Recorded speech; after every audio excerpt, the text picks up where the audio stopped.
As we pretty much conclude these introductory remarks, kind of getting a basic understanding of the grand, larger picture of the human person, that person being a religious being, that person wanting to find meaning behind the madness, and the fact that through natural reason we can come to a basic conclusion that there must be some sort of a supreme being or divine power or first cause or basically you could call that entity God. There are a lot of different religious structures that have tried to answer these deep primordial questions with that answer of religion, with the doctrinal understanding and a basic moral way of living, sacred rites. So we looked at that, and we recognized that ultimately the Catholic Church is going to see what's good in these other religions, affirm that, acknowledge that, and that we're now invited to enter into a deeper dialogue with them. So the church, therefore, urges her sons to enter with prudence and charity into discussion and collaboration with members of other religions, like Christians, while witnessing to their own way of faith and a way of life, acknowledge, preserve, and encourage the spiritual and moral truths found among non-Christians, also their social life and culture. So in a way, this seems to be a lot of times in contradiction to how many people live their life. There seems to be an extreme. One extreme is almost this idea of syncretism, that we're all, or nominalism, that we're all speaking about a God. It's basically the same God, even if we call it different names. Nominalism. That's not the case at all. Or this idea that basically we're all going to end up at the same place anyways, even if you take a little path over there and we take one over here. What we are saying is that there are rays of that truth coming into these different religions, and that's why you're going to see things within those different religions that are very good, very true, even very beautiful. Those are called the transcendentals, things that are good, true, and beautiful. But for us as Catholics, we're going to say the fullness of who God is, right, in the person of Jesus Christ, and He, Jesus, who has established this new way of living, this new way of fully being human, free from the confines and constrictions, restrictions of sin. Now, living an abundant life can truly be, fully be entirely human. This way of living invites us and gives us the opportunity to see people who are longing to know more about who God is and to help them along the way by entering into dialogue with them.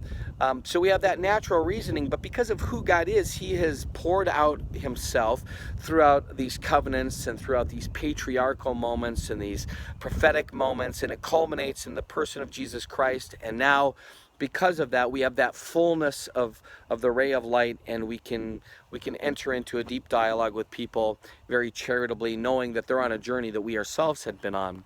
And so it's interesting because the reality of sin is so severe that this divine pedagogy, this way in which God has disclosed who He is, this economy of salvation, or the divine revelation, the way that God has revealed who He is spatially, incrementally over time, the reason it takes so long is because sin is so great. So in other words, you could ask yourself, why start with these covenantal moments? Adam, establishing a covenant with Adam, and then Noah, and then we have, right, Abraham, and then Moses, and then David. Why does it take so long to have these kind of incremental ways in which God reveals Himself through these signs and these wonders, in these words, in these deeds? Why not just say, hey, I'm sorry, no big deal?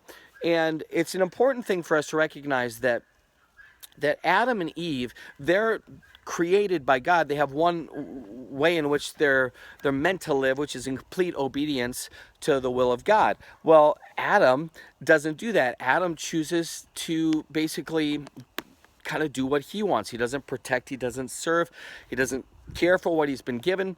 Eve is there, is entertained, and is entertaining the lies and the deception of the serpent. Adam doesn't come to her defense. She eats the apple. He's standing right next to her. They basically die that day. They lose the preternatural gifts.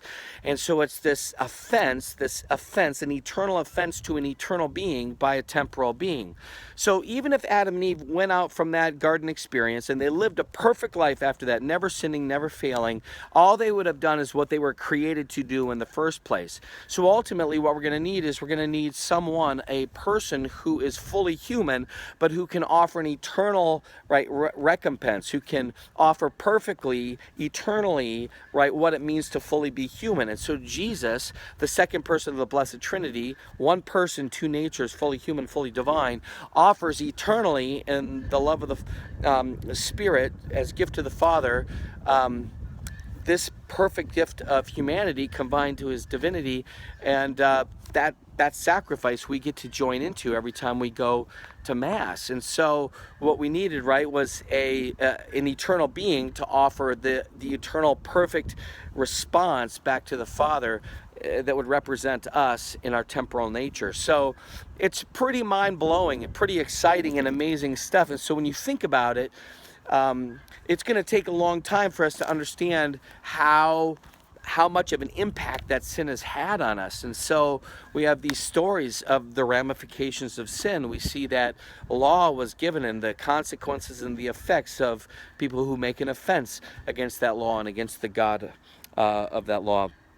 And ultimately, it was meant to be a school teacher that would invite us into a whole new way of living and that new covenant. And so when you look at Dei Verbum, which is the other document here from the Vatican II that you need to be jumping into and reading, you see the transmission of divine revelation. You begin to realize that the God is implementing a whole new way for us to respond to him. Right? He taught them to look for the promised Savior, and so throughout the ages he prepared the way for the gospel. And that gospel, meaning good news, is presented to us. We see it here in the sacred scriptures, and we see it lived out in the life of the church. And so when you look at this Dei Verbum, you're going to begin to realize this sacred scriptures, this divine inspiration, its interpretation, the role of the scriptures, the New Testament, the Old Testament, and you're going to see this divine transmission in the way that God wanted to reveal who he is to us. Basically, there are a couple ways that I want you to be looking at these videos with the understanding of God has given to us the fullness of who he is, but yet the realization that there are, billions of people out there who do not believe exactly the way that we do. So how are we going to interact with them? And so I've put a number of different videos up showing the perspective from different people and different ways of living that you're not always going to agree with. And so part of the invitation and the assignments are to try to find a way to charitably look at that, see who they are as a person, how they're dealing with primordial questions within their religious construct, and how do we enter into a dialogue with them that involves charity.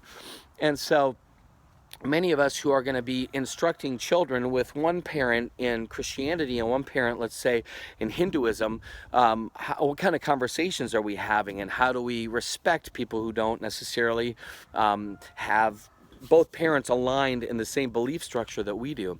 And so ultimately, in all things, our invitation is to be as charitable as possible. Teach that truth, knowing that many people encounter and experience living this faith in very difficult milieus. And so for us, if we can at least have the recognition that we are all on this journey to know who God is, and that God has intentionally revealed the fullness of who he is in Jesus Christ. We should be all the more willing to love and accept and to forgive where we can. Now, this doesn't mean that everything is just the same, right? We're all not just all going up that one mountain and finding God.